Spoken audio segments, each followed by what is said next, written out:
देखिए आ गया आ गया आ गया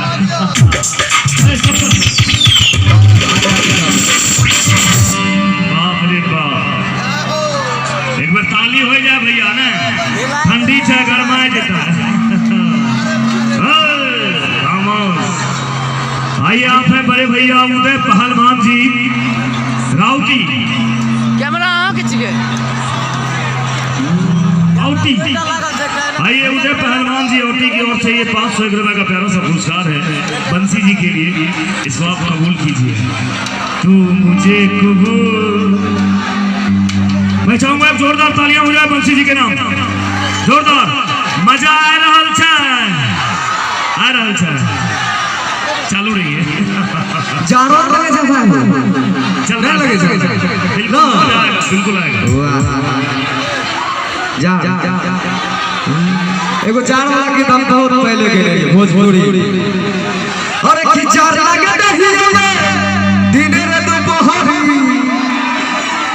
अरे की चार गाइल गाइल फागुआ के सीताला। और बंसी जी आइए, ये बड़े भैया मंगल यादव जी लत्तीपुर की ओर से 500 रुपए का फिर से पुरस्कार आया है आपके लिए। इतना प्यार करते हैं आपसे, पता नहीं कितना करते हैं। चलिए चलिए आइए मंगल भाई। अरे आपको भी मिल गया, लीजिए उठा कर इतना ना जाओ। अरे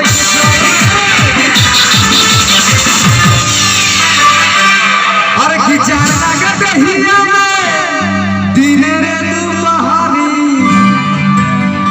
अरे खिचार गाइल बाई फागु के सीताला हरी, अरे कि दिल बहाना कर दुरा के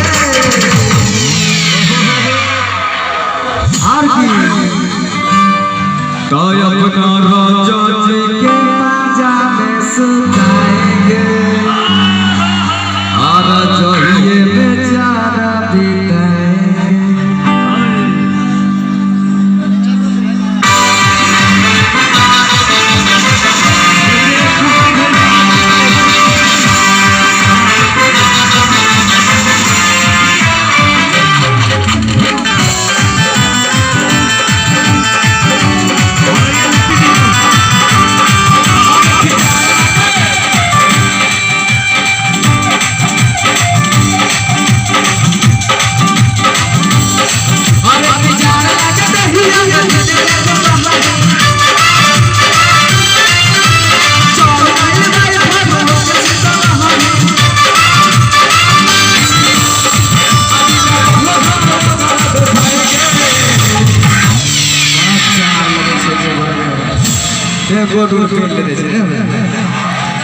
अरे खेती लगाओ पर दुखाएंगे,